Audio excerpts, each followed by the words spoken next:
حضرت آدم अलैहिस्सलाम का जब पुतला बनाया गया मट्टी से, तो अल्लाह तबारक व तआला ने जिब्रील अमीन को हुक्म दिया कि जमीन से मट्टी लाई जाए। ठीक है। एक बात हमेशा याद रखें, ये बड़ी कमाल की बात है कि हम सब की मट्टी वहीं से ली गई है जहां पर हमारी तदफीन होनी है। अच्छा, इंसान की यानी जब मुझे जहां दफन होना है, जहां कब्र बनेगी, वहीं की मट्टी से इंसान को बनाया गया। ठीक है, ये कुदरत का एक बड़ा खूबसूरत उसूल है।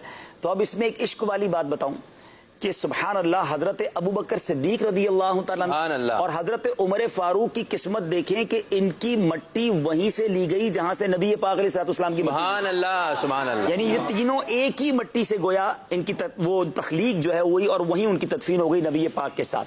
अल्लाह करे हमारी मट्टी भी मदीने की हो और हमें वहीं तदफीन नसीब हो। अच्छा, अब आते हैं दूसरी बात।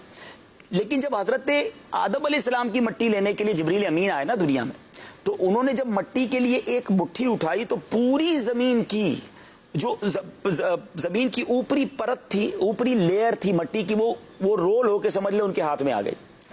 अच्छा, और उसकी वजह क्या बनी? उसकी वजह देखें कि उसमें फीकी मट्टी भी थी, मीठी भी थी, लाल भी थी, काली भी थी, वाइट भी थी, अलग अलग मिजाज और अलग अलग रंग की मट्टियां थी, और उस मट्टी से हजरत आदम अलैहिस्सलाम को बनाया गया। तो अब देखें, हजरत आदम की औलाद में आपको सख्त लोग भी मिलेंगे, नरम भी मिलेंगे, मीठे भी मिलेंगे, कड़वे भी मिलेंगे, लाल रंग के भी मिलेंगे, काले भी मिलेंगे, सफेद भी मिलेंगे, ब्राउन भी मिलेंगे।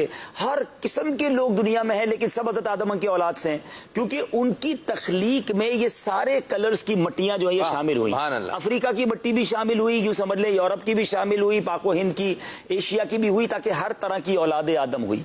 तीसरी बात जो और दिलचस्प है, आदमी, हाँ आदमी, हम आदम से हैं आदमी। हाँ, अच्छा, तीसरी बात वो ये है कि हजरत आदम अलैहिस्सलाम का जब पुतला बना लिया गया और उसमें रूह डाली गई, तो सबसे पहले रूह पहुंची नाक पर।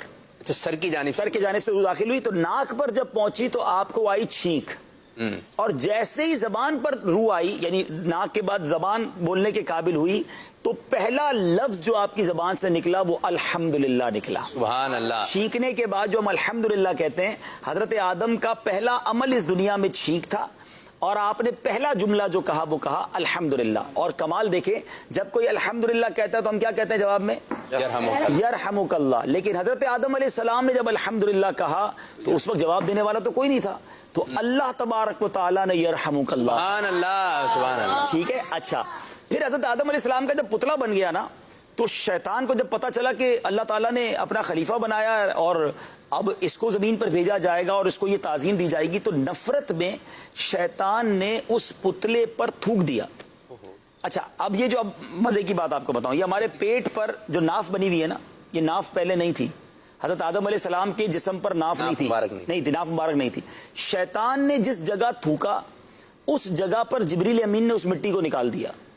उस हिस्से को निकाला तो ये बेली बटन जिसको अंग्रेजी में कहते हैं, जो हमारा नाफ के जगह जो छोटा सा सुराख है, ये बन गया। अच्छा, अब उस मट्टी से क्या बना?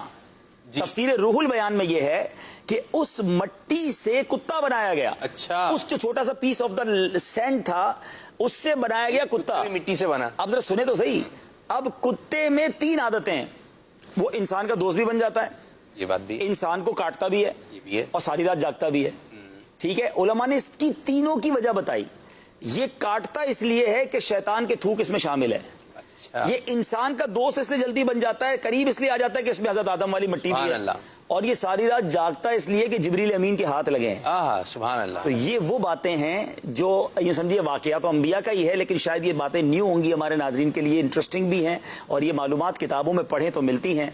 तो अल्लाह पाक हम सबको और अंबिया किराम का फैजान नसीब